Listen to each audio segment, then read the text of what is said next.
ಶರಾವತಿ ನದಿಯು 830 ಅಡಿ ಎತ್ತರದಿಂದ ರಾಜ, ರಾಣಿ, ರಾಕೆಟ್, ರೋಲರ್ ಎಂಬ 4 ಕವಲುಗಳಾಗಿ ಈ ಜಲಪಾತ ಮಾಡಿದೆ. ಆದ್ರೆ ಎಷ್ಟೊಂದು ಶಕ್ತಿ ಪೋಲಾಗುತ್ತಿದೆಯಲ್ಲ, ಇದಕ್ಕೆ ಏನಾದರೂ ಮಾಡಬೇಕಲ್ಲ.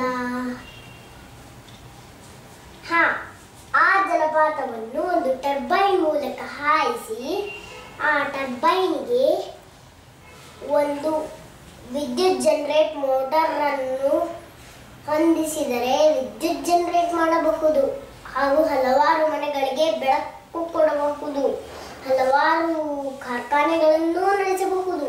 ಜೋಗದ ವಿದ್ಯುತ್ ಉತ್ಪಾದನಾ ಘಟಕ ಅಷ್ಟೇ ಅಲ್ಲದೆ ಕನ್ನಡ ನಾಡಿಗೆ ವಿಶ್ವೇಶ್ವರಯ್ಯನವರು ಇನ್ನೂ ಹಲವಾರು ಕೊಡುಗೆಗಳನ್ನು ನೀಡಿದ್ದಾರೆ. ಕೃಷ್ಣರಾಜಸಾಗರ, ಭದ್ರಾವತಿ ಕಬ್ಬಿಣ ಕಾರ್ಖಾನೆ, ಕನ್ನಡ ಸಾಹಿತ್ಯ ಪರಿಷತ್ತು ಇತ್ಯಾದಿಗಳೆಲ್ಲ ವಿಶ್ವೇಶ್ವರಯ್ಯನವರ ಕೊಡುಗೆಗಳೇ. ಅದಕ್ಕಾಗಿ ಅವರು ಇವತ್ತಿಗೂ ಕೂಡ ನಮಗೆ ನಿತ್ಯ ವಂದ್ಯರಾಗಿದ್ದಾರೆ.